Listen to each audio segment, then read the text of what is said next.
military surgeon's place and work are of necessity removed as far as possible from the immediate place of danger and actual scene of conflict.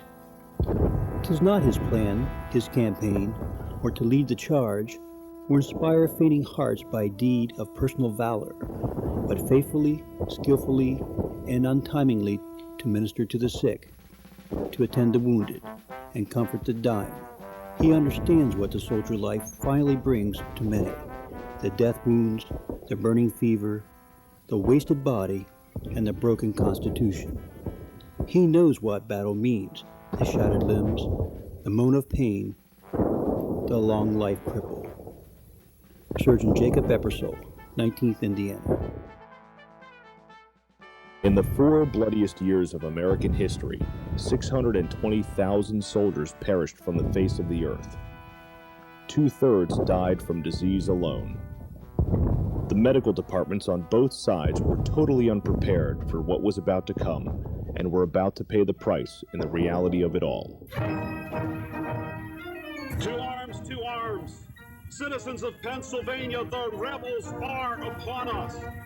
The President of the United States... As the South seceded from the Union, patriotism flooded towns as recruitment rallies urged men to join the ranks of the armies.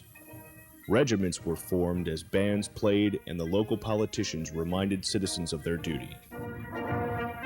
I was full of mental champagne that comes from the cheering multitudes. Lieutenant Samuel H.M. Byers, 5th Iowa Infantry.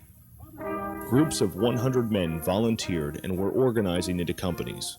1,000 men formed a regiment and officers were elected. Usually, 1 regimental surgeon and 2 assistant surgeons joined the regiments to care for the men.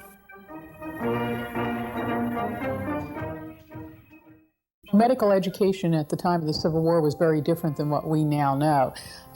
Individuals interested in attending medical school would actually gain admittance and would attend lectures, a series of lectures.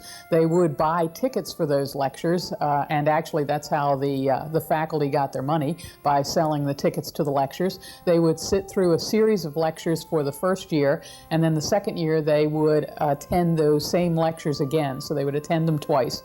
At the end of that period of time, they were considered to have earned their MD after they had passed an exam, and they would be qualified to go out and to practice in any locale and doing any sort of medicine of that day. They did not really receive the same sort of clinical, practical training that we now know of as part of the medical education. Most of that was done as an apprenticeship with a physician in a local area. Medicine in 1860 was really actually in a period of flux. They were moving away from the concept that had been held for actually several centuries of health and disease being a matter of balance of internal humors. And if an individual was suffering from some abnormality, what you needed to do was balance the humors. We're moving into an era of more scientific approach to medicine. However, MD, or what we know of now as the medical doctor, was not the only practicing individual of that time period.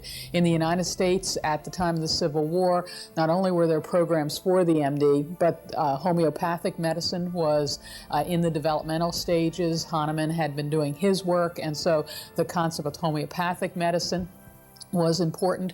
They also had a field of study called botanic physicians, and these individuals were part medical trained individuals, but partly relying on the concept of various herbs and botanical treatments for different disorders. They also believed in a lot of a good, clean air and water. Keep it clean and individuals tended to get better, and it actually worked because in many cases no one was looking at the sanitation and the sanitary aspects. It's very important to realize in 1860, medical science worldwide of any form had yet to delineate the germ theory. In other words, no one had yet made the connection between microorganisms and disease processes.